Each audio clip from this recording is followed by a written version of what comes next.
Welcome to the Navigating Podcast. This is a space where we have honest conversations about how we can navigate life, faith, family in real life. So my name is Pastor Gideon and I'm happy to be your host for this podcast. We're going to be talking about a topic today that not most of us will feel and experience, but not many of us will actually talk about. And that is what happens when you feel like you don't belong, like even in a church. And so today we have with us a few friends. We've got Pink and we've got Leki. Hey, please tell me a little bit about yourself, your background, what has brought you to this point. So maybe we'll start with Pink. I know that there's probably a little meaning behind that nickname, but you can choose to share it. If not, it's all good. Thank you so much, first and foremost, for having me on the show today, Pastor Gideon. Myself, I'm New Zealand-born Samoan Australian citizen. I've been here in Australia for over 30 years. I attended Logan City Church, and the struggles. I've had my own struggles with church itself. Not only with church, just with my upbringing, what I've been through, and to be quite honest with you, the way I always looked at the church, it wasn't like what everyone's perception of church was. Right. I knew walking into church, people will look at you funny. Mm. Yeah. People will talk about you. I will say that me and my brothers, a lot of people spoke about me and my brothers because of the things we did. Now I wasn't proud, but every time people press you, you're gonna 10 toes. You're just gonna turn around and go all day. Now there were times in church where I thought people could have stepped in and improved that relationship or mended that relationship at that time. But I guess growing up in the 90s, there was none of that. It was all about the church, maintaining the church's image, keeping it clean. And for those who really gave the church a bad name, you weren't ostracized. They'll put you up on a poster and let everyone know, don't hang out with these kids. And it was, I guess it started from there where, to be quite honest with you, like everywhere we went, I would try to wreck everything about the church. Yeah. Just to get the church's attention. If this is how you're going to treat us, okay. I'm not just going to stand there. And it was hard, not only for me, but also for my parents. You could see it in their eyes. And, we want to try mend things the way we wanted at that time. Now, maybe it wasn't the right way, but hey, we tried to prove to our parents that we weren't scared of the people in the church. I guess that's what made the relationship even worse. Yeah. As soon as they spoke about, a food whanga or William Kopo, thing will hit the fan. To be quite honest, the Logan City Church that we have now, and I want to be real clear with you. They're lucky they still have a church. I would have lit it up. That's how I am with the church. Like I see people, I smile, yeah. But I would have said, I want to test your faith.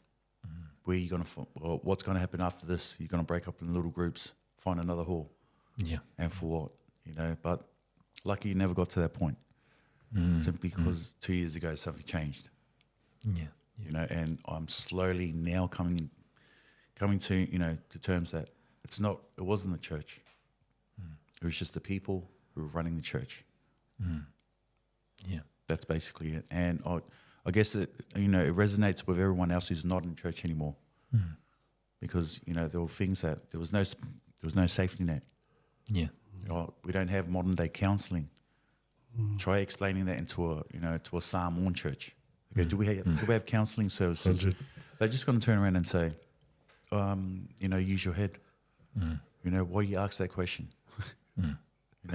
You should know it. I'm like, I don't think you guys are evolving with the time. I'm trying to reach out to those who are out of church. Look, we've all been through it. Yeah. Like some people have been ostracized. simply because what's happened, like events or certain things, and you know, I don't blame them.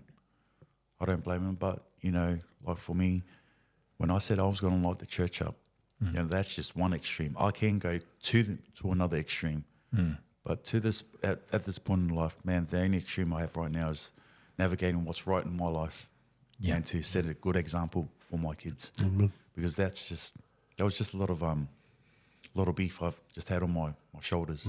Yeah. Like it's hard to walk into church and say hello to people that spoke down about you.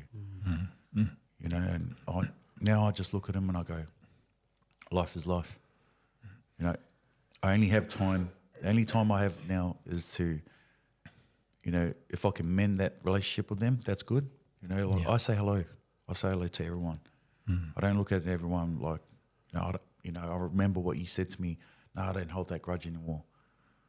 You know, and that's where I'm at in my life right now. Man. You know, just So I'm just going to highlight on a word, because when you're sharing your experience, it's powerful. It really is, because, you know, the struggle is real. You know, the struggle of loneliness, the struggle of coming to church, but you feel disconnected. And you mentioned a word, you know, and this is a word I want to just sort of highlight and maybe dig deeper into. But you mentioned ostracize. Yeah. Because really, when you're getting ostracized, you're basically being disconnected from some of the others. And you sort of mentioned some of the things that caused that, you know, and you mentioned things being said, others saying things, even looking down on your family. And, you know, for us, family is powerful, isn't it? It's the thing that we live for, you know. So when you feel like that's been an attack on your family, that gap sort of happened, the ostracizing. Can you just maybe share a little bit more about, you know, what you think caused that ostracizing? Because, you know, a lot of us have experienced that in some way as well, in some shape or form. I guess just to add more to it, being ostracized would, it's not only from the church's side, but also from our side as well. And that's the absolute truth, because like you're coming as an individual, looking at the church and go, who the F are you to talk to me like that? Like you had people getting fasaled, you know, disciplined. I said, how do you discipline people in the church? Okay, you pushing them away. And, you know, it was those little things. Like there was no coming up to you and look, we're going to explain to you why we're doing this. There was none of that. They were just saying, oh, no, forget about it. There was a moment where my father, he was a head deacon. He got in front of the church and he ripped the church a new one. Right. And, you know, me and my brothers and my sisters, we looked at my dad and he said, oh, there was a point where, you know, if this is how it's going to be, you know, he's, you know, either leave church or, you know, do something else. And lucky my father, at that time, he just said, oh, you know, I will let go of my role at that time. And, I mean, that reflected onto me and my brothers. You know, like you got someone in a position who's trying to do it at the best of his ability, but then you got all that outside noise, you know, just creeping in. And, you know, being a father figure, obviously he's trying to set a good example for me and my brothers and my sisters. But when he ripped the church a new one, my father, he was known for, if he wasn't happy, he'll let, you know, speak his mind. Right. Yep. And by that moment there, from that position, I realised, you know, it was us against them. But then who were them? This invisible, you know, invisible noise that was coming from the church. Like you can only suspect people, but assumption only leads to all the world's f-ups. You know, so rather than targeting people, we were just like, whatever they said, we'll just be like, anything you can do, we will do better. You know, I'll make sure we'll go to another level. You know, because I always wanted to test everyone. I used to go to church with nightclub clothes. People look at me and they go, that's not church clothes. I go, did God tell you what church clothes to wear? Because there's no such thing. There's no dress code. We have perception as humans that we know what we need to wear in church. But when you see someone who comes with something like that, you'd be like, yo, oh, whoa, hey, man, get out right here, man. You know, that's the attitude. 100. And, you know, either they're going to say it directly to you or their facial expressions or their body language will even you know, and that, you know, till this day, like on Saturday, I went to church in this not floral, but just out of it floral shirt, and my daughter said, "You can't wear that," and I said, "That's what the church used to say to me." I said, "The church can only accept who I am right now, because that's what needs to happen now." Yeah. You know, I think that's and that's what. Well, going back to the question, being ostracized, that's what got me. That's what really that hit a nerve with me. Yeah. Especially with the church, and I'm pretty sure everyone out there who's not, who you know, their perception of the church probably share the same perception. You know, like I'm not afraid to say it. Like I said, I wanted to light the church up because the church, to be honest with you, the church there are things that need to change in the church. I'm not asking for the church to change, but maybe the people who are running the church, whatever church you at, you know, where you worship, they need to be more, let's say, transparent with everyone, accept everyone as they are, you know, rather than using what they've done in their past life as a means for them to, you know, weaponize it against you. It's, you know, when I go to church, there's an incentive behind going to church. You want to get something out of it.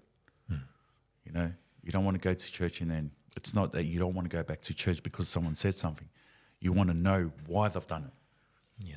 And there's no clear, you know, there's no black or white with some certain churches or with certain people. The way I think communication skills with some of the individuals within the church needs to be highlighted. You've got so many people in churches right now that it's a power trip. Yeah. You know, like you want to say something and they cut it down and you'd be like, man, did you even think about what, you know, did you even take time to process what we're trying to say? You know, what we're trying to do is the betterment of the church, to keep the church going and to bring the old people back. Because when you bring everyone who's been through my situation, when we share this conversation, like we open, it's a safe space. People in the church, they can't do it. Let's be honest. They're not going to sit down and say, oh, you know, we can. I said, no. You're going to sugarcoat everything you want. You know, it's like a psalm on chief. The sweeter the words, the better. You're convinced. That's all that's, you know, that's what they're going to drop on you. They're going to sugarcoat everything. Whereas there's no clear why you've done this, and this is why we're going to go about it, and, you know, and reevaluate who you are as a member of the church. That's what gets me. Right. You know, how do you reevaluate your, you know, your connection to the church or your commitment to the church? So I'm hearing you're mentioning two things I think that you're highlighting that's caused that ostracism or that disconnect. One is judgmentalism, that where I feel that you've felt judged or they've been, you know, judging you for certain things that have happened. The second thing is sometimes, you know, we're very trigger happy when it comes to discipline. You know, we'll shoot first, ask later, and do the fatsala, throw out the thing, and then try to make sense of, everyone's trying to make sense of what just happened. Do you feel that has caused that? Do you feel that those two things have caused that disconnect? Because it seems like your family may have gone on the defensive, you know, and now it's almost like it's us versus them, and that disconnect's probably come a little bit more so. So do you feel, and maybe I can even let Leki in on the conversation as well, you can give a little intro and then just share, what do you think about that judgmentalism and discipline? Have you experienced discipline in the church? Only every Sabbath. Before I start, my name is Leki Tusa. I am the oldest son of Naomi and Tofinu Tusa. We are from Kingston, Samoa, Seventh-day Adventist Church. I'm an original member of Leki City, Samoa Seventh-day Adventist Church. How original, you may ask? My father was the first kaikoing of Leki City Samoa Church when we started back in 1995. I was born into a Christian home, and I'm here now, going through my journey. And when you talk about discipline,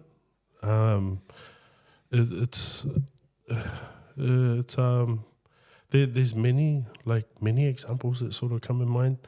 Like, for instance,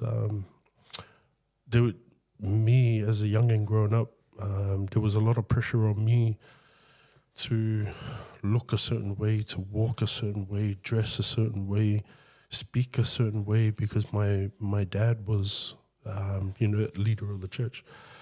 I was also a trumpet player, and so I was pretty good at it. I played for like orchestras, Logan City Youth Orchestra, Logan City Variety Band, Beanley Brass Band, Gold Coast City Brass Band. The furthest I ever made it was Southeast Queensland Symphonic Winds, and for me that was a big deal. And there was an expectation on me that I had to try and transfer like all these things into church. So when I played the bull and I'm standing up in front and doing doing my thing and playing the special items, because we had the Logan City brass band that was headed out by Komaya. It was tough in the sense where the discipline that I received in regards to not meeting the standard,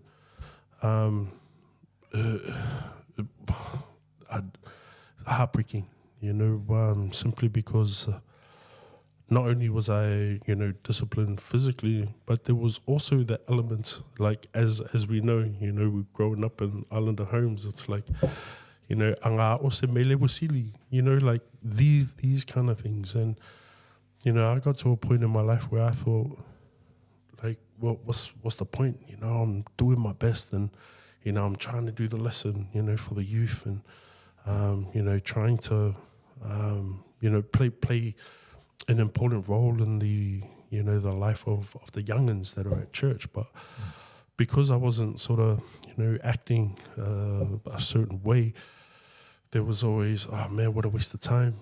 Mate Mola gave me, if only he listened to his parents, and which is true.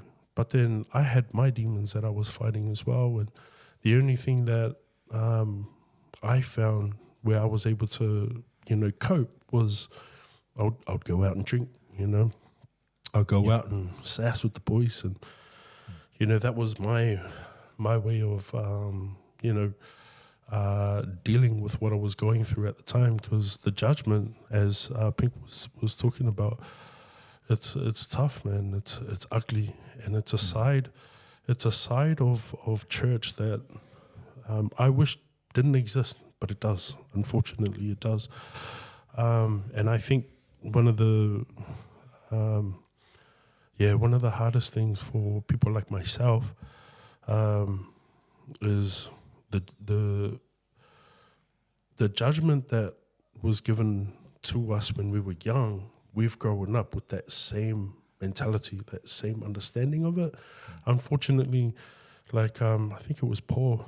Was it Paul who said, when I was young, I thought like a child, spoke like a child, reasoned like a child. Yeah, yeah. But once I became a man, I did away with childish things. Yes, that's right. Unfortunately, like myself, I've grown up responding automatically to things that I feel. I respond automatically to people's postures. I respond automatically to people's tone. But I've never actually sat down and thought to myself, why am I responding this way? Because I'm just reacting automatically to it.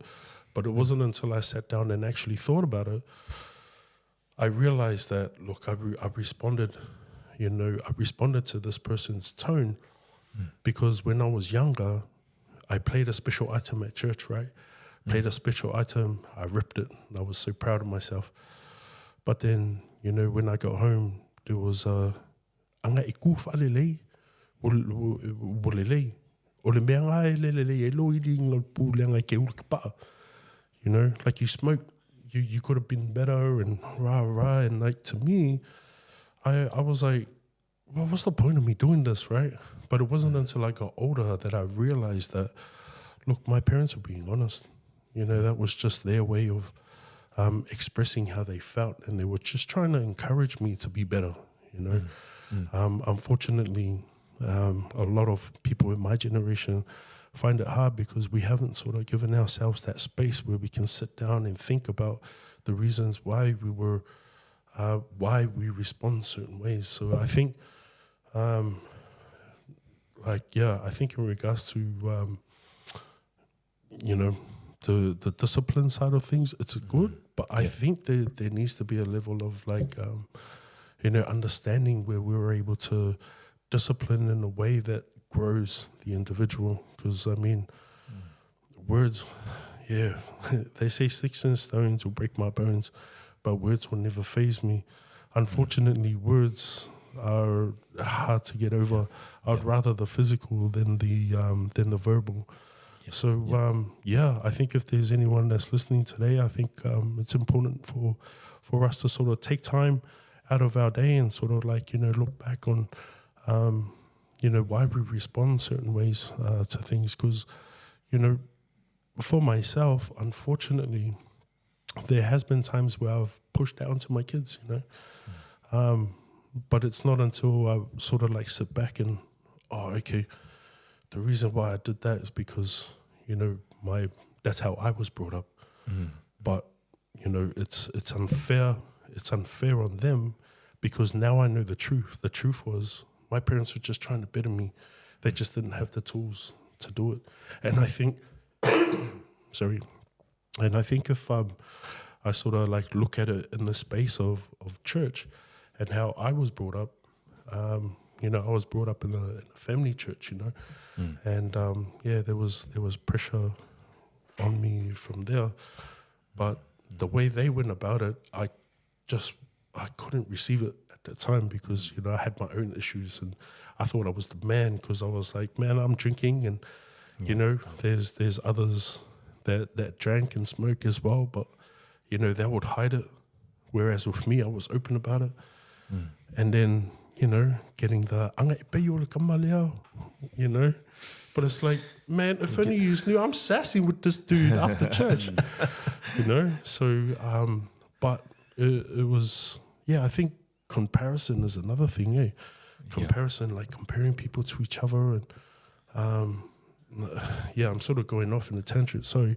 But, in regards to discipline, sorry, did I answer your question? Yeah, well, you know, you're delving into discipline and your experience with discipline. Yeah. And I really feel that, you know, what comes across and what we experience as well is sometimes there are expectations that are put on us, and a lot of those are unrealistic. Yeah. Like expectations, I think, is healthy. You know, to expect someone to do their best, but to have the bar raised above their head and we're trying to keep our head above water, that's another ball game, isn't it? Yeah. And so I think when we're talking about being disconnected, feeling lonely, coming into a church or even a family and you're feeling that ostracized, that could be one thing as well. True. You know, when someone has an expectation of you, you're trying all you can, you're not hitting the bar at all. Yeah. You know, and so, and then that can result in them looking down on you, judging you, and then even furthering if the behavior's, the behavior's probably not that good, and then the church looks at it and says, okay, well, this person we're going to discipline them because they're definitely well below the bar, and, you know, we need to slap them over the ears, but through the way that the church does. And, you know, I feel that, you know, there's discipline that can be done in a really nice way. There's the discipline that happens where, you know, the parent goes up to the front of the church and the kid's sitting in the front row and they're talking, and then they get a few punches in the face. And we've probably seen that happen. You know, I've seen that many times. Yeah. Or there's the discipline that takes the son into the corner somewhere, has a conversation, and then just says to them, you know, what you're doing is not right. You're making a lot of distractions. You're messing with everyone behind you. Just if you can sit over here, or even sit over here where you're not sitting next to Bill. You know, so there's discipline that's good, and then there's discipline that is almost like a parade. Yeah. And sometimes not only parents, but even the church can do discipline in a way that is like a parade, where someone's put on made as a display, or they could just make it let's come and have a quiet conversation. Yep. And let's just tell them this, and this happened, and we're concerned, and we feel that it needs to be dealt with. Yep. You know, you guys are probably involved in organizations, and you see that, and you see professionalism. Yeah. But sometimes we drop the ball in terms of how we administer discipline, even in a church setting. Big time. Absolutely. You know, we're like the Cowboys from the West with the shoot first, Ask questions later. ask questions Yeah. later. So I guess, you know, hearing from you with your struggles, do you feel that there's other things that could be involved? You know, we've got judgmentalism, we've got discipline. You know, you guys are both passionate as Samoans. You know, we're passionate about our family. And if something happens to our family, there's almost that nature where we go to protect our family, and and that can cause that space as well. So can either of you, even Pink, we'll come back to you, but can you share with us on how you feel that struggle is? It's well, for my family, it was a weekly thing. Like just going to church and then, you know, just hearing my mum and dad said, oh, you know, they were assuming people saying things about them. Yeah. We could tell off the bat, people were saying stuff about us. You know, because word would get back to us and they said, oh, you know, we'll hang out with some boys, and they said, oh, these guys told us not to hang out with you guys. I mean, from that point, you know, you'd wish there was something there where people could talk to them and said, hey, they're not always like this. But then I'm going to be, you know, I'll lay it out to you guys. Like, it was partly will be on our side too. Right. That's the truth. You know, it's these two sides of the story. Like when we put our barriers up, we put it up, and we couldn't care less what was coming, because we would just fly through the other ear, and what will be coming your way will be something you'd be like, whoa, we weren't expecting that, you know. And then and that goes for everyone who's listening. You know, don't just think it's always from the church's side of things where you're expecting, you know, you want the church to do this. No, it's also you got to ask yourself, what have you done to contribute to this? This, I mean, like, I could have said, oh, you know, I just back down. I just listen to the church. No. That's not the truth. A lot of people are listening to it, you know, to us right now. They can agree. You know, like I would admit, half of it was my fault, simply because when they attacked my family, or when what I assume was a threat, I'll just go in you know, beast mode. But then what I ask myself now, as we're getting older, you know, why were you thinking like that? Obviously you were trying to protect your family, but at the same time, was that adding fuel to the fire as well? You know, and that's just me just reaching out. I was going, man, the church should have had this answer. They should have done this. They should have, you know, addressed this. But then I've got to ask myself, you know, what could have you done to, you know, alleviate some of that tension? Right. You know, obviously, if they had mediation back then, okay, would be all right. But then, just like Leki said, like as soon as that happened, we'll go into you know, that's when you tighten, whether you're tightening your vices or you just you know, loosening them up. So I'd use what Leki was talking about, you know, everything under the sun to try soothe that, because you're looking at your parents and just seeing in their eyes, you know, I would always ask my mum, I wouldn't really say it to her, but I'll be like, man, I think my mum's embarrassed. You know, I think my dad's embarrassed. Right. But we carried on. You know, we just didn't give a F. You know, but at that same time, you could tell there were people in the church who would just pile it on, and we were like, okay, you know, like maybe, you know, if there was something there at that time that could mediate that, but I guess individuals are just different. There's different types of individuals, like they can't communicate. Like, I'll be honest. Yeah. Some people just don't know how to communicate with people. They just outright, you know, from, you know, off the bat, they just, it's not what to them, they think it's not attacking, but really to you, you'd be like, brother, You're attacking me. There's nothing, there's no substance behind what you're saying. All you're saying is this. Yeah. It's almost like a script, eh? Like Pretty much. And they expect you to say, oh, yeah, you're right. No. You know, I'm Australian, bro. Yeah, I'll feed you. You know, that was my attitude. Like, I'll feed you, or I'll send you to Valhalla, brother. Yeah, anytime. But then, you know, that's just you know, that other side of you that you can control, but at that time you can't control it because, you know, it's like speaking before, you know, speaking out loud before you think. That, you know, Right. and that was the case with my family. But then, you know, like the reputation of some of my brothers was just, I'm not proud of it. Yeah. But then at the same time, it's like, yeah, they stood up for us. Yeah. You know, but was there a better way of doing it? Yeah, absolutely. Both sides. And that's why I always say, you know, it's there's two sides to the story. I can always, you know, rip the church a new one, but you got to ask yourself, did you try help out? Did you, you know, try? And I'll honestly say now, I said, yeah, I was part of that problem. Yeah. But then that problem was aggravated by unseen forces from the church. So we're going through the same cycle It's a again. cycle, isn't it? And, you know, it's, you know, for me, for the younger generation or whoever's listening, you know, it would be the exact same thing for them. How would they try to explain their situation? You know, Without imagine judgment, eh? without judgment. I mean, they would have heard like someone said something about my mum. F that. I'm not coming back to church. How do you do that? Yeah. You know, and I guess that's where it's at right now. You know, really, our theme or our podcast is about navigating, and it's a challenge because all of us are on different journeys. And when you think about your journey, you know, you can remember back. It sounds like you got very vivid memories of what you guys went through, even as a child, coming through a church, experiencing some of the stuff, copying all the flack that you did, going through those experiences. So, you know, the reality is, and some of our viewers, you know, this is church. Church is real. The devil's real. You know, you're not going to find a perfect church. You're not going to find a church where everyone's a saint and everyone's just floating on cloud nine.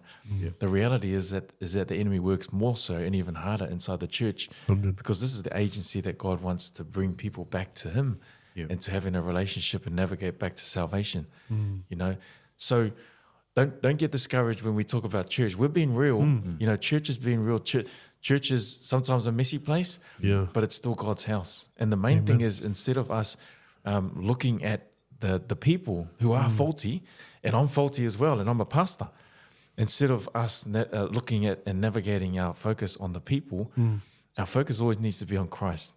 You know, because regardless of whether you step in, which church you choose to be in, that church is going to have its faults. They're going to let you down. I'm going to disappoint someone. And I do my best and pray, but I'm still going to let someone down. And so the reality is it's a challenge for us to navigate through that, because we're wanting to come back to God, but we experience some politics, judgmentalism, the bar's raised up here, and we're still just trying to doggy paddle, and we can't backstroke. Trying to think of this. We're expected to backstroke under 10 seconds, and we're still doggy paddling, but we sense that God is calling us back. And so you both have been through an experience where you have come back to God now in more recent times, and still there's been something that has been a bit of a disconnect or has ostracized you in your most recent journey coming back to God. Can you just share about that experience? Because we really want to help everyone to be able to navigate back and to meet with Christ. But recently you've had some of those challenges. Can you explain some of those experiences? Ooh. Snap. Okay. So in 2014, I what is it? At that time, I think it was the beginning of the year, I started because my father had passed away a few years before, and I thought to myself, you know, well, sorry, I'm just going to start from the start. I'll try and get through it as quickly as I can. Yeah, sure. So because of how I felt being at home, with mum and dad, there have been many instances in my life where I've just taken off because, I don't feel welcome here. I don't feel like a part of this family because, I just couldn't understand, how my parents were at the time. They were just trying to be loving, but I couldn't see it, right? So anyway, I was out doing my own thing. And then my dad, I heard he was in the hospital, and I decided I'm going to go and visit my dad. As soon as I got to the hospital, my dad was sitting on the bed facing the window, and my mum's standing there. She's holding like 2 bags here, another bag here, carrying like flowers from people that came to visit dad. And they were about to be discharged. Right. And I said, okay, well, what are you guys doing? Mum's like, we're just waiting for dad's fallout hours. As soon as they come, then we're taking dad home. I was like, okay. So where'd you park your car? Because I decided, you know what, I'm just going to help out because I'm here. This is the first time I've seen dad in ages. But I keep hearing about him in hospital, and I keep thinking to myself, nah, man, this guy's Super Saiyan. He's going to go into hospital and then go back out again, which was the case. But when I grabbed the stuff off Mum told me where the park was. I don't know if you know where Leki City Hospital is, but this is before the car park. Oh, right, yep. The car was parked almost near Leki train, the train station. So my poor mum was about to carry all this stuff to the car and then grab the car, bring it back for dad. Anyway, I took it. So when I got to the car, I was buffing. But I was like, oh man, this is a blessing. I took the car back. Oh no, I walked back because we were waiting on dad's fallout hours. We were waiting. I went downstairs and I grabbed the fallout hours, came up. And then as soon as we got the fallout hours, I went to the car, grabbed the car and brought the car back. When we picked up dad, we were driving home, we got him a haircut, paid for that. And on our way home, I decided, you know what, family is the most important thing in my life now. So I was there. 2 weeks later, dad passed. And at that time, I was like, I've just decided, man, my family is the most important thing in my life, and dad's gone now. So then for ages, I was like wondering, like, where do I get to from here? But then I was like, okay, well, dad gave his life to God, even to his last breath. And I was like, all right, God is the most important thing in my life now. So I made him a number one priority in my life. But for 3 months, I was jobless. Couldn't find a job. But every day, I woke up, I studied my lesson, read the Bible. I went out looking for a job, came back. And mum can testify to this. And anyway, I ended up finding a job. And it was like the craziest job I've ever had. And it was the best paying job too. Through that job, I met my now ex-wife. And we connected on the fact that we were Seventh-day Adventists. So I thought to myself, oh man, this is, I've just found a purpose, like everything's starting to come together.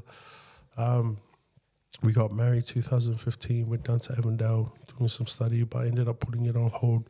I chose my marriage over studies because, there were things that we needed to work on. She needed my support, kids. So then I was like, okay, I ended up going back to family is the most important thing in my life. Anyway, things happened, came back here to Brisbane, and then, we parted ways. And when we parted ways, this was February 2020, I was just in disbelief, Right. Because, God, you led me here, and now what?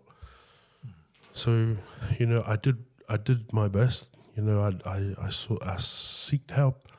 And I went through the process of trying to understand, why I responded certain ways, and that's why I was like, sharing that, I would react automatically to something because it was how I responded to it back then. So I was working through all this stuff, but eventually she moved from Brisbane back to the Sunshine Coast and took my kids. And, you know, I still love her. You know, she's an awesome mum. But just at that time, I hated her guts, you know what I mean? Because of what I'm going through. And then, I just pretty much just work, home, drink. That's all I did, work, home, drink. I didn't give two thoughts about anything else.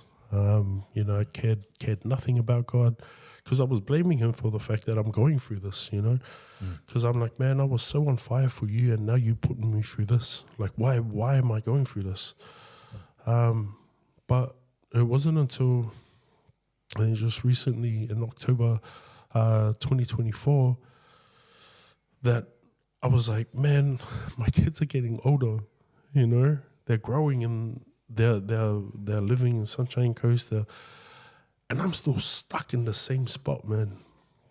Stuck in my own pain, stuck in my own regrets, stuck in my own ugliness. And it wasn't until that I saw my kids and they were growing that I realized that, man, I've got to do something, man. I've got to start stepping out. Slowly but surely, I sort of opened up my heart to God again, because there was nowhere else for me to go. You know, I couldn't go to Mum because, you know, Mum had no answers. I couldn't go to Dad because Dad's not here. You know, I didn't want to continue going back to the drink because the drink had nothing for me except for keeping my head above water. You know, there's been many times where I wanted to end my life, but because I know that my kids, with them, like, no one will ever love my kids the way I love my kids. And then I was like, all right, God, if this is how much I love my kids, I'm pretty sure this is how much you love me too, you know? So I ended up going through this phase where I try to get back into church, you know, try to do adventures, but then that all fell in the ass. But I'm still here, you know, I'm still trying to bust through. And Absolutely. I give credit to, you know, my mom, my family, you know, for praying for me and not giving up on me. Even though there were times where I was like, man, this sucks, man. I hate this. You know, I hate being here. I don't want to be here. But, you know, through their perseverance, you know, I'm able to persevere as well. And the thing that I'm trying to sort of like live by is today is the tomorrow that I was worried about yesterday, right? So if I'm spending today worrying about tomorrow, I'm no better off than what I was yesterday, than where I was yesterday. So that's what is helping me in regards to my own, you know, mental, to try and, you know, push forward and, you know, bring myself out of where I'm at. It's a long journey. It's hard. It's tough, and I hate it. But you know, no one else is going to do it for me. You know, I'm the only person that can do it, and unfortunately, I'm the only person with the strength to. So, yeah, pray for me, guys, and you know, I'll eventually get there. Yeah, you got this. Yeah, thanks.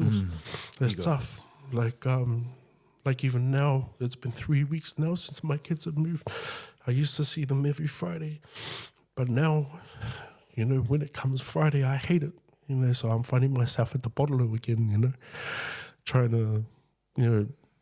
to level myself in a sense where I'm able to function the next day, or you know, but you know, I'm still trying to, you know, navigate, you know, through that struggle, and I feel like I'm getting better.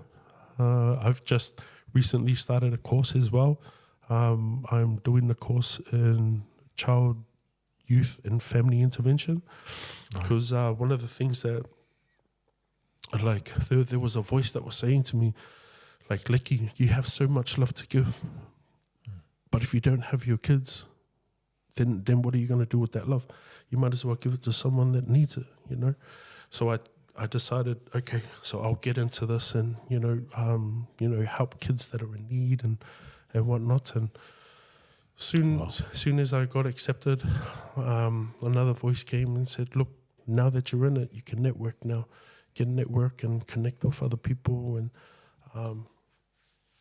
at the end of this, you might be able to find a position where you can fly in, fly out, to where the kids are. And even though you might not be able to spend too much time with your kids, but at least you get to bite their face, which is what I do, man. Yeah. For my family, they know me as the cheek biter. Yo. So if your child has chubby cheeks, it's mine. I'll bite it. But So Can I call you the vampire? No. So hopefully I've answered the question. I sort of went on with a little. No. But that's my experience. I can't pull from anything else because I'm no scholar. I'm not a reader, but I can only pull from my experience. Yep. And that's all I can share. And one of the things that I'm actually hoping for and will now be praying for is just a safe space, at churches for people like myself to be able to sit down and just share their stories. Because I think that's one of the things that our churches are missing. It's tough because absolutely it's tough because like a lot of people rock up the church and have this persona of being perfect. We've got to stand this way, do this, do that. There's a structure. We stick to that. But unfortunately, times have changed. And I think it's important for like people in my generation and even the generation before me, it's important for us to, to feel heard and to, feel like church wants us back, And I know it sounds so superficial, but the church does need us back. Yeah. And in order for us to come back, I think there just needs to be a space where we can just sit down and jam, and hopefully the elders are able to see that this is what my generation needs. Just a space where we can sit and jam, because the issues of my generation can only be solved by my generation, right? So the issues of this generation can only be solved by those who are going through this, who are growing up in this generation here. But I'll say one more thing. So I use this analogy, right? David and Goliath. So David was like, okay, I'll take on this giant because God's been with me, yeah? And he went and had a chat with Saul, and was it Saul? Saul. Saul. So he went and had a chat with Saul, and Saul was like, hey, if you're going to go and fight the giant, you take this. This is my armor, this is my helmet, this is my shield, this is my spear. You use that to go and fight the giant. But then Daniel was like, nah, man, I can't do it. This stuff is unfamiliar to me. I don't know how to use this. So then David ended up going out with what he knew, just a sling and a rock. And it worked. Unfortunately, our oldies are like, hey, you're the David that has to go out and fight the battle. And it's like, yeah, Seki, yeah, I'm out there. But they're like, no, you have to use this, though. You have to use that. You got to carry this to go out and fight, Gotcha. and work out the problems of your generation. Yeah. Unfortunately, that's the thing that's sort of keeping us in a bit of a rut. There's no growth for us. Unfortunately, it's sad. But there are people that are trying to sort of, grow, a space like this. But yeah, unfortunately, there's so many boundaries, and customs and things that are hard. Yeah. Can I just come in? I guess, for the generations before us, they had to unpack their trauma on the next generation. And I noticed with our parents, what was expected of them, of their parents, they expected that of us.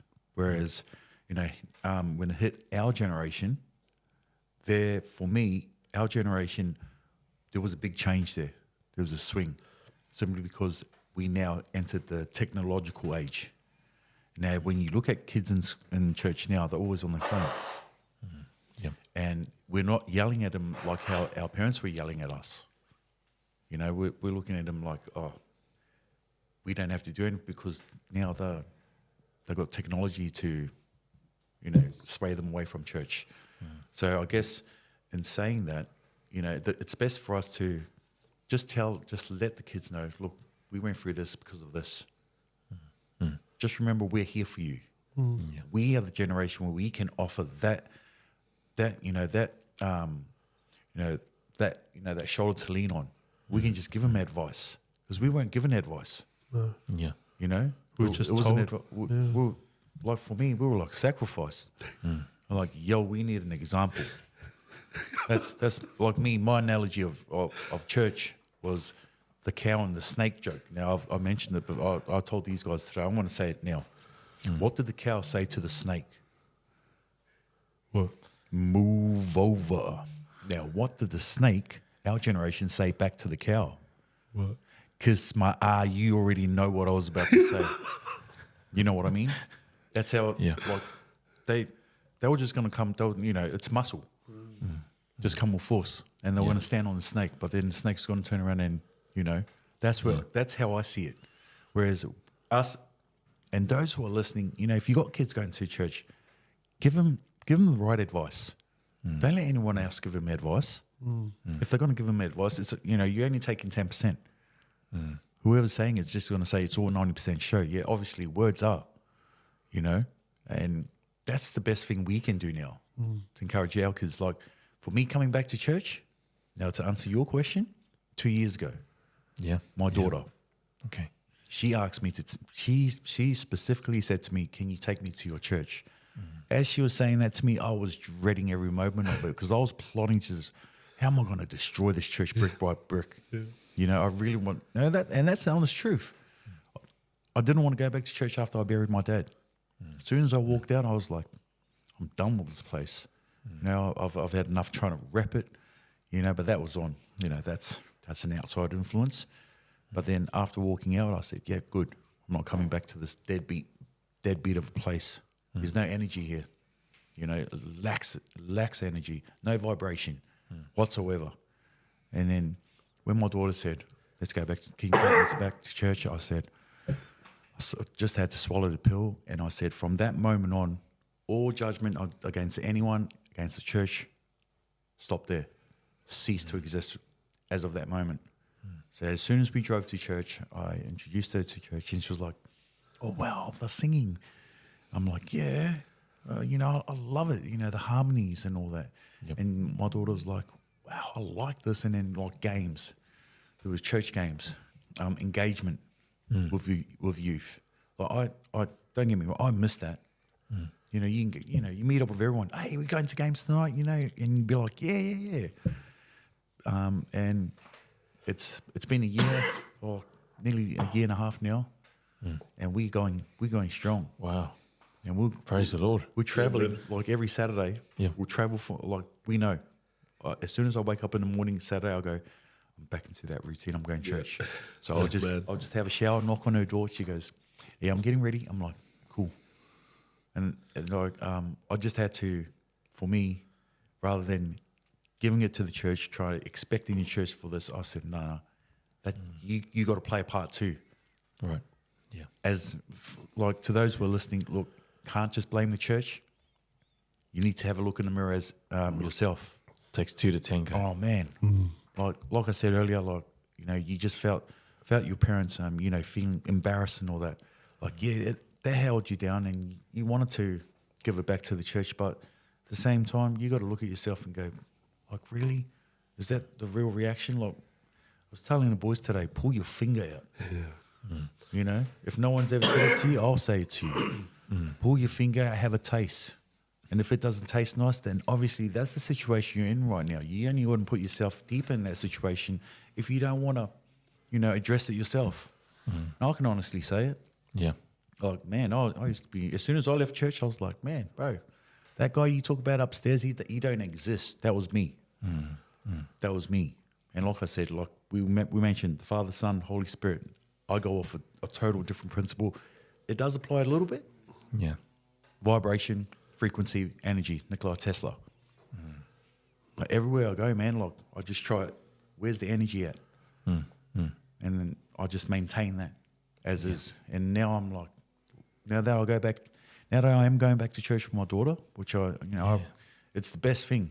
For me, it's everything I've said or have a thought about the church, I always honestly say, really, you know, that was on me as well. Yeah.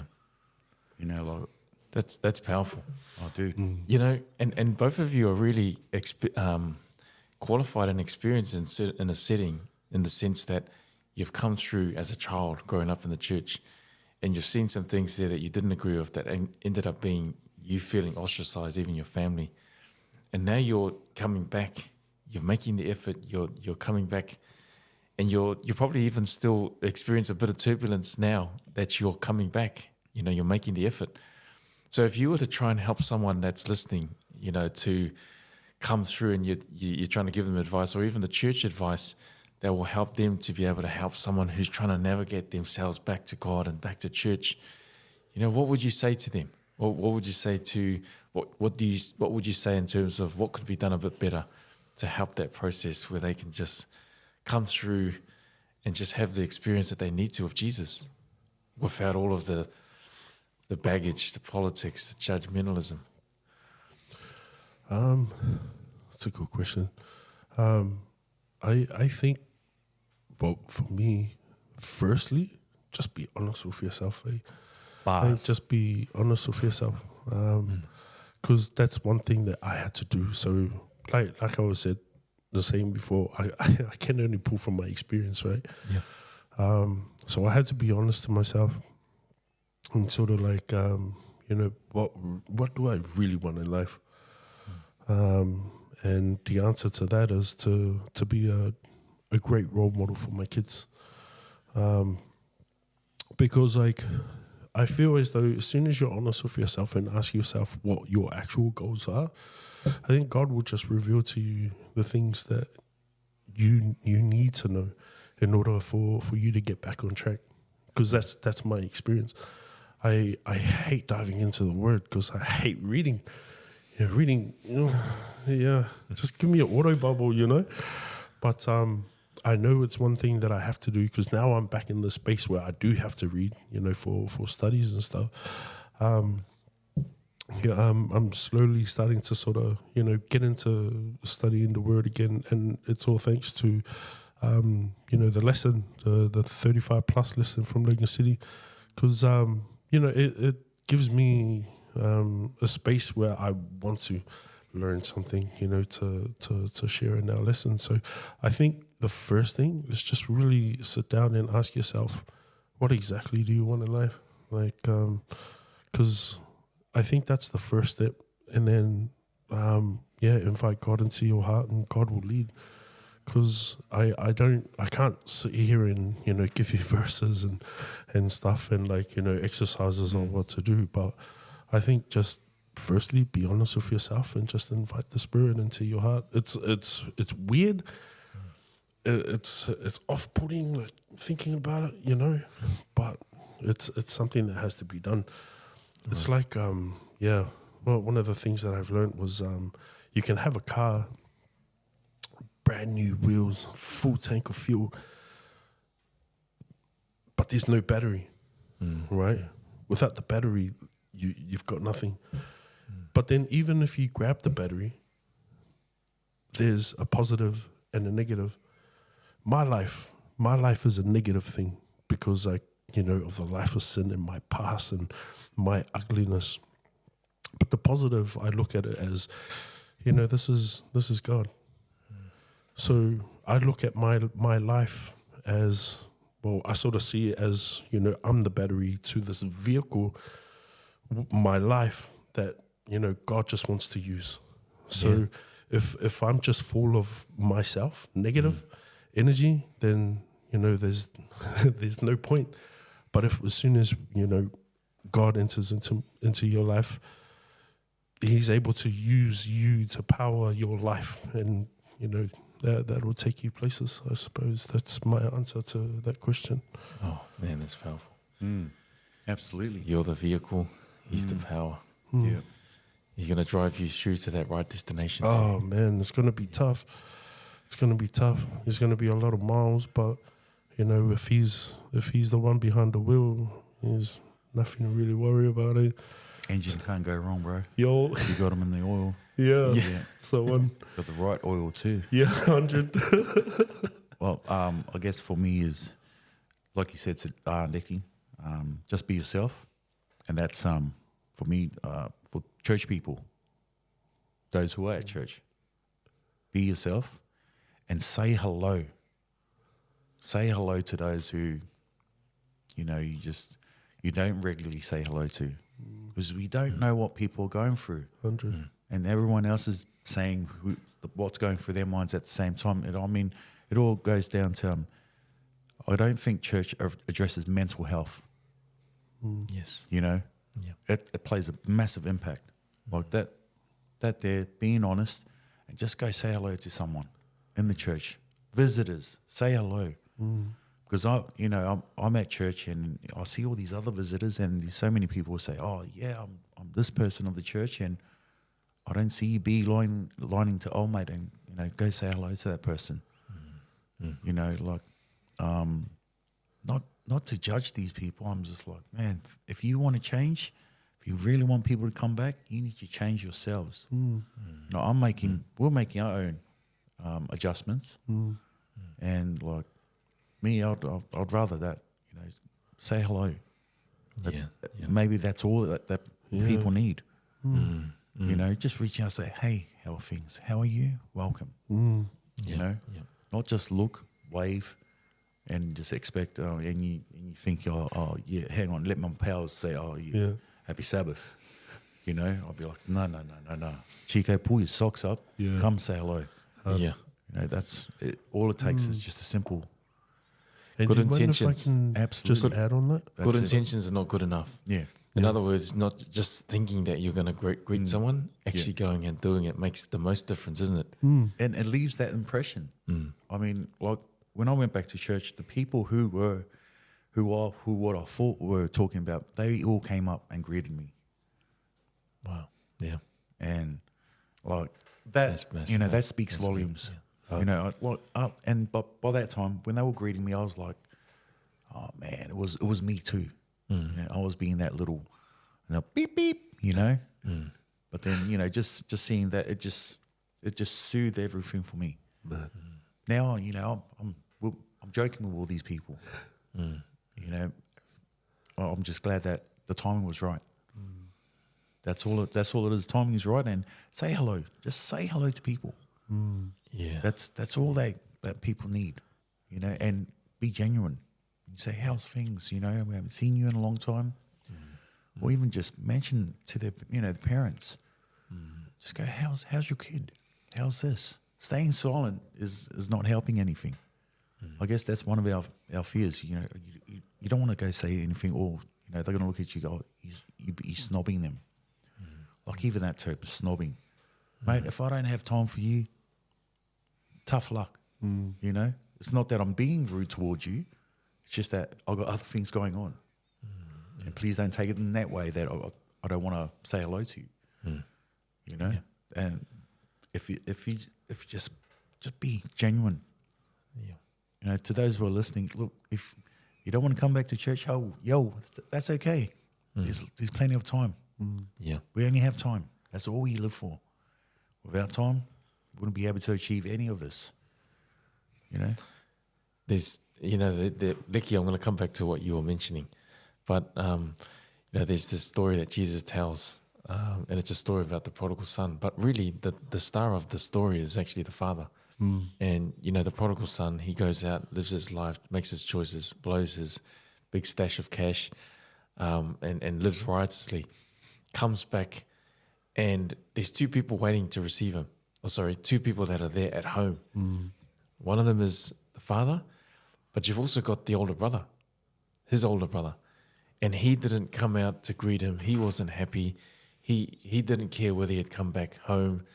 And he was pretty much, you know, keeping his distance and then angry and jealous that the father had spent and forked out heaps to just have this massive party for his son that was lost but came back from the pig pen, you know. And so it gives us sort of an illustration now of what churches are like.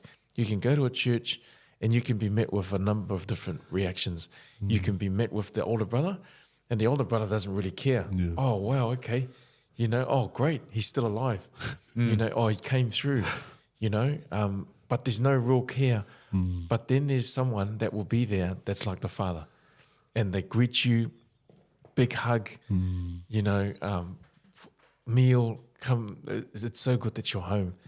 And really when we think about churches, because now we're making a journey back, but there's also many others that are trying to make a journey back to God and to church. How can we be more like the Father? You know, and this is a question that I'm asking you.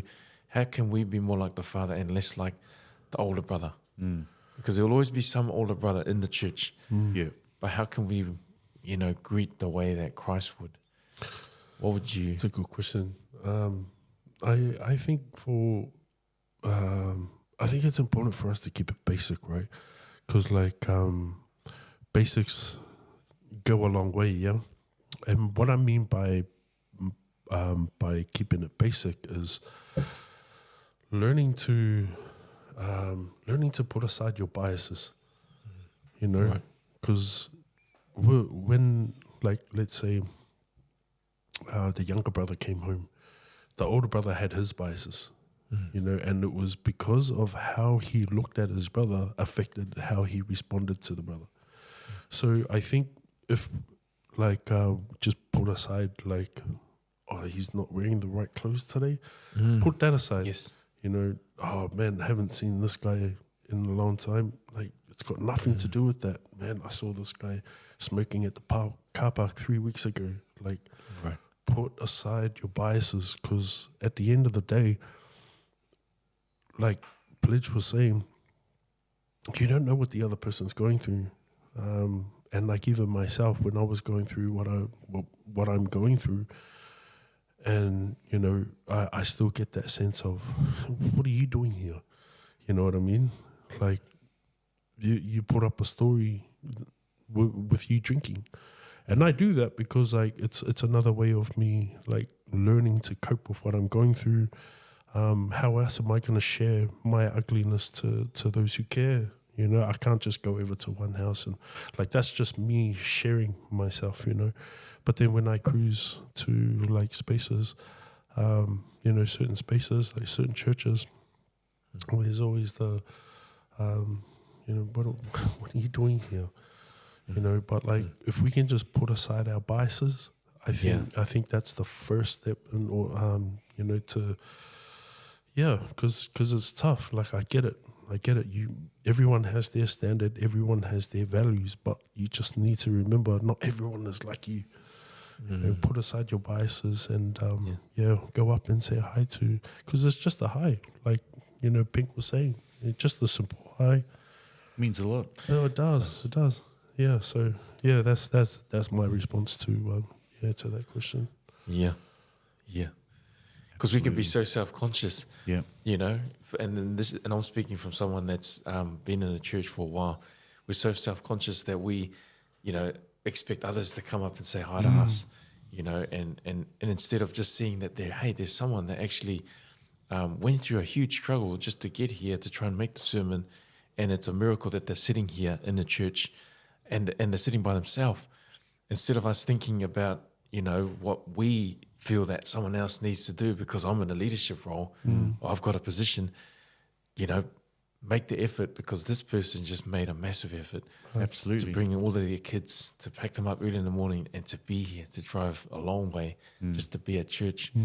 You know, when we put ourselves in someone else's shoes, it makes a difference, doesn't it? You know, putting aside biases. Yeah. So you've hit on a really powerful point. Pink, what do you think? No, I think that's what Leki said is right. You know, and I'll just go back to just saying hello. That simple hello would mean a lot. You know, that for me, that's church. That's genuine church. And people go, "Hey, how are you?" You know, but then, like I said, don't ever expect, you know, just because no one has come said hello to you, that they're not snobbing. You don't know what's going on. So there's a lot of things going on. You know, if someone will come up to you, they generally, you know, they really mean it. They go, how are you? Welcome to the church if you're a guest and all that. But if no one comes to say hello to you, don't assume anything. Maybe you take that next step and go say hello to someone. You know, it's for me, it's just a simple hello. Just it just sums it up. Makes a massive difference. Oh, it speaks volumes. And you've mentioned something in your previous conversation about mental health. You know, when someone's making the journey back, they're coming, like the prodigal son, they're coming with a big bag full of weights. You know, it doesn't say in that parable that the prodigal son had a ka'ele before he came back. So he would have come and he would have stunk. Yeah. You know, and this is the reality. People come back, they've got baggages, they've got hurt, they Trauma. stink. Yeah. You know, I stink. Yeah. But I'm just saying that as a metaphor. You know, and so how can we help someone who is experiencing some type of mental health challenge? You know, and they're coming in, they've got all this baggage. Because we don't always often think about them going through that. You know, we can think just about what I'm going through. Yeah. But just speaking in terms of trying to be more like the Father, Yeah. how can we try to help with someone else's baggage that is coming in with a mental health challenge of some type? What would you say? You know, for me, I guess this is where the safety net of the church needs to come in. Okay. You know, if someone's coming in and they're saying, I'm going through this, we should have allocated people, individuals in church right now who say, hey, yeah, we're gonna act on it. We're gonna go say hello. Right. Because there's none of that. There was none of that for us. You know, you could say, oh yeah, old mate was lost on drugs here. Oh yeah, he was away on anything, and everyone's simple reply is, oh, he needs to grow up. You know, yeah, but mental health is, you know, it's serious. If we have people like who just say, look, if just put it out in front of the church, maybe pastors need to say it too. Yeah. Not, you know, I'm not have a crack at any of the pastors, but just go, look, if any of you are suffering from mental health, we have people here who'll just come and speak to someone. That breaks the ice. Right. It does. It really does break the ice because none of it's been done, and we need it in our Islander church because obviously we're too staunch. You know, if we're going to share it, we're going to share it. You're going to share it with your friends. Yeah. Yeah. But during that time, you're probably sharing it with over a drink, or you know, who knows what you're doing. But in a safe space, like, man, if that's what other people need, if you need someone to talk to and just unload everything, and people here, they're not here to judge. That's where we got to turn that, you know, that mentality, because mental health does exist. Amen. Yeah. And you know, Samoans, don't get me wrong, we on top. Yes. In mental You're health and 100% Samoans, right. Yep. we either good at it or we're good at faking at it. You know, and like we need something there that just tell everyone, look, if you're going through this, there's support here. Yeah. We need support now. The support networks need to kick in now. Yeah. Because for the next generation, they won't have that issue. Because they can't say, oh, we didn't have support. I'll go, yeah, we did. Our generation, we want to make something of it. You know, it's protecting them, and, you know, it just, I think it just strengthens the church. It takes the church to another level. If they're there ready to offer these services, because let's be honest, we need to offer these services, it's just going to make the church even stronger, bigger, and it's going to be one big happy family. Yeah. And And Jesus spent more time healing than he did teaching. But our focus is just 100. putting in information, learning, and that has its place. But he spent more time helping people because every one of us, we're all broken. We're coming back, we're making the journey back. And there's two things that I've noticed growing up in a Samoan church that don't get discussed: sex and mental health. it's like You know? taboo. It's like taboo, you know? When you talk about mental health, you'll just get the comment, "Ola ngā mea." Yeah. He's just being lazy. Yeah. Just get off your bed, go and do what you need to. Yeah. You know, there's no addressing and there's no education around that space. So when you think about mental health, it's affecting all of our young people. Yeah. It's causing them to leave church, but it's also when they're coming back, they've got baggage. So how do we try to reach them a little bit better? You've mentioned safety nets and having people in places. Are there any other ways that you feel that we could intentionally try to help them with mental health? I think one of the things that we need to do as like, you know, my generation is just to be genuine. Be genuine in your approach to you know, those who hardly come to church. because there are those who are in my generation that still go church. There are some of those who are in the generation before me that still go church, but they're staunch. You know, there's no genuineness in their approach to trying to understand a person. So because there's no real understanding there's no time and effort that's put into it. Does that make sense? Like there's no, like it's almost like no one knows how to be vulnerable. Like with the dad, when the younger son came back, he was genuine in his love for him. Yeah. So he was able to put everything aside and be, you know, have open arms for his son. Whereas with us, it's hard for us to sort of look past what they look like. You know? And so I think you know, if you really do wanna if you really are there for the young'uns, you know, be genuine in your approach and just let them know that, hey, it's safe here. When you chat with me, man, you know, everything's all good. Like, I'm not gonna go and talk to anyone else about it. Like with me, when I go, you know, to like Logan, I say hi to everyone I see. You know, regardless. You know, I always say hi. And some people, when I say hi to, I can just feel that cold shoulder. You know, but it's like, it's all good. This is just me. But for the younger generation, I think it's you know, I would like to sort of put myself in a position where I can start building rapport with the young ones, you know. But it's just finding that space and that time, because I can't even find space and time for myself, and for my generation, let alone, you know, the next gen. But I think for us who are still for, you know, I say us like I've gone back to church and I've been there for like, you know, past 10 years. For those who are still in church, if you find yourself feeling lost, in the sense where you want to try and communicate, but you can't, just be genuine, just be real, and just remember what it was like when you were young too. Because I think that's one of the things that people have forgotten. You know, they've forgotten what it was like being youth. Yeah. So just remember what it was like when you were youth as well. Like, you know, the youth have got so many things going on in their mind. And, I think it's up to, you know, us to try and help them navigate through that in order for them to be able to, you know, feel... welcome. Yeah.